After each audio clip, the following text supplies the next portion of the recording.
Aryan Khan drugs case में Mumbai police अब तक जबरन वसूली से जुड़े कोई भी सबूत नहीं मिले हैं। मुंबई पुलिस की ओर से साफ कर दिया गया है कि अब तक इस केस की कोई भी मामला दर्ज नहीं किया गया है। अगले आदेश तक इस मामले की जांच रोक दी गई है। जबरन वसूली केस की जांच के लिए मुंबई पुलिस ने एसआईटी का गठन किया था। इसके तहत मुंबई पुलिस ने कुल 20 लोगों से पूछताछ की थी। एनबीए अधिकारी समीर वानखेड़े पर वसूली के आरोप लगे थे, जिसे लेकर ये जांच हो रही थी। एशियन चैंपियंस ट्रॉफी 2021 के तीसरे स्थान के मुकाबले में भारत ने पाकिस्तान पर 4-3 से रोमांचक जीत दर्ज की।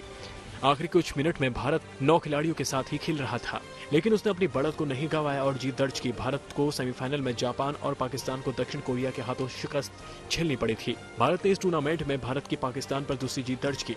इससे पहले राउंड रोबिन स्टेज में उसने पाकिस्तान को 3-1 से हराया था।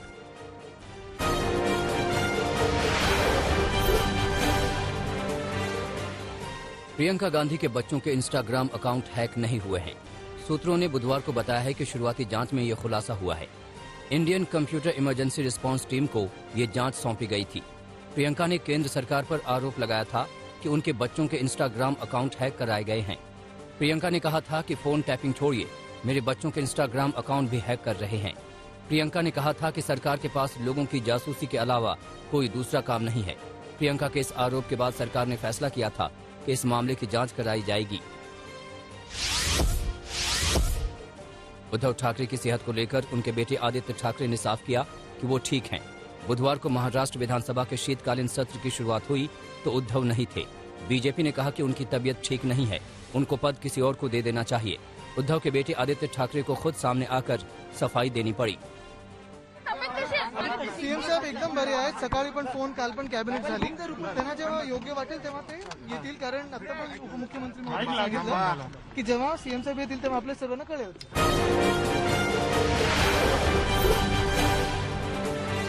उत्तर प्रदेश के बाराबंकी में कर्ज में डूबे एक व्यापारी ने खुदकुशी कर ली। मामला त्रिवेंद्रगंज का है। जानकारी के मुताबिक व्यापारी ने 15 लाख रुपए का कर्ज लिया था। आरोप है कि व्यापारी किश्त नहीं भर पा रहा था और बैंक वाले व्यापारियों को लगातार परेशान कर रहे थे। बैंक के उत्पीड़न की वजह से व्यवसायी ने फांसी लगाकर जान दे दी। व्यापारी की खुदकुशी के बाद परिजनों ने बैंक के बाहर शव रखकर प्रदर्शन किया। वहीं परिजन की मांग पर बैंक मैनेजर के खिलाफ मुकदमा दर्ज कर लिया गया है।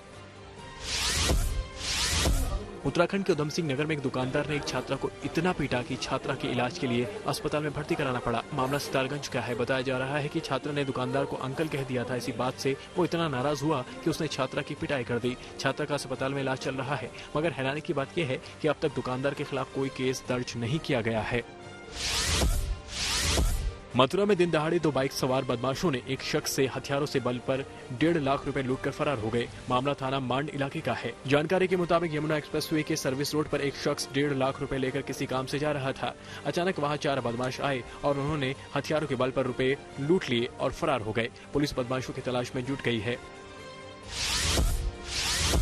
गाजियाबाद के मुरादनगर पुलिस और क्राइम ब्रांच की टीम ने चुनाव से पहले हथियार बनाने वाली एक फैक्ट्री का भांडाफोड़ करते हुए 5 आरोपियों को गिरफ्तार किया है। इसके साथ ही आरोपी अभी मौके से फरार है। पुलिस उस मकान मालिक को भी तलाश कर रही है जिसके मकान में यह फैक्ट्री संचालित हो रही थी। पुलिस ने बड़ी संख्या में हथियार बरामद किए हैं। पुलिस की माने तो बरामद अवैध हथियारों की कीमत तकरीबन 2 लाख रुपए है।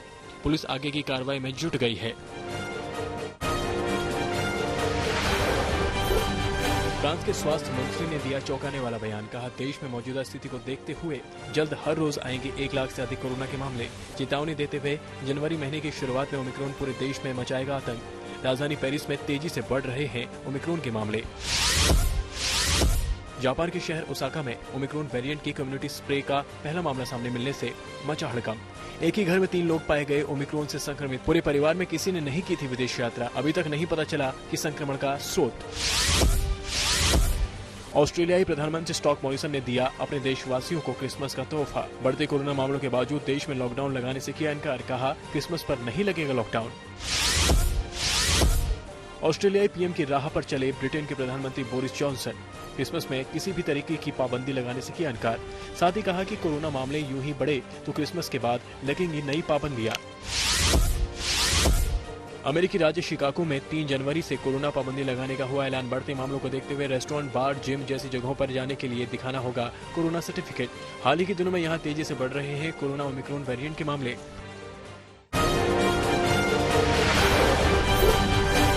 दक्षिण कोरिया की राजधानी सोल में छोटे व्यापारियों ने किया सरकार के खिलाफ प्रदर्शन। वहीं त्योहारी सीजन में लागू की गई कोरोना पाबंदियों के खिलाफ हुआ प्रदर्शन। लोगों ने कोरोना पाबंदियों को खत्म करने की मांग की। हाल ही में यहां सरकार ने रात 9 बजे के बाद सभी रेस्टोरेंट बार को बंद करने के दिए थे आदेश। दुनिया भर में ओमिक्रॉन के बढ़ते मामलों के बाद तेल की कीमतें हुई अस्थिर। कई दिनों की गिरावट के बाद एक बार फिर तेल की कीमतों में दिखा उछाल। $74 के करीब पहुंचा ब्रेड क्रूड। यमन की राजधानी सना के अंतर्राष्ट्रीय हवाई अड्डे का हवाई हमलों के बाद किया गया बंद। बहुराष्ट्रीय गठबंधन सेना द्वारा किए गए हमले के बाद लिया गया फैसला। सऊदी अरब के नेतृत्व वाली गठबंधन सेना ने किया हुती विद्रोहियों पर हमला। बता दें कि हुती विद्रोही अक्सर सऊदी अरब की तेल कंपनियों पर करते रहते हैं रॉकेट से हमले। स्पेन की राजधानी मैड्रिड में लॉटरी विक्रेताओं ने बड़े पैमाने पर किया सरकार के खिलाफ प्रदर्शन। लॉटरी पर कमीशन बढ़ाने के लिए किया गया प्रदर्शन। दुनिया की सबसे अमीर लॉटरी सिस्टम है स्पेनिश लॉटरी सिस्टम। पुर्तगाल के एक काइट सफर ने पाल वाली नाव से सहारे पार किया अटलांटिक महासागर। 38 साल के फ्रांसिस्को लुफीना ने अकेले 6,400 किलोमीटर की समुद्री दूरी को किया पार।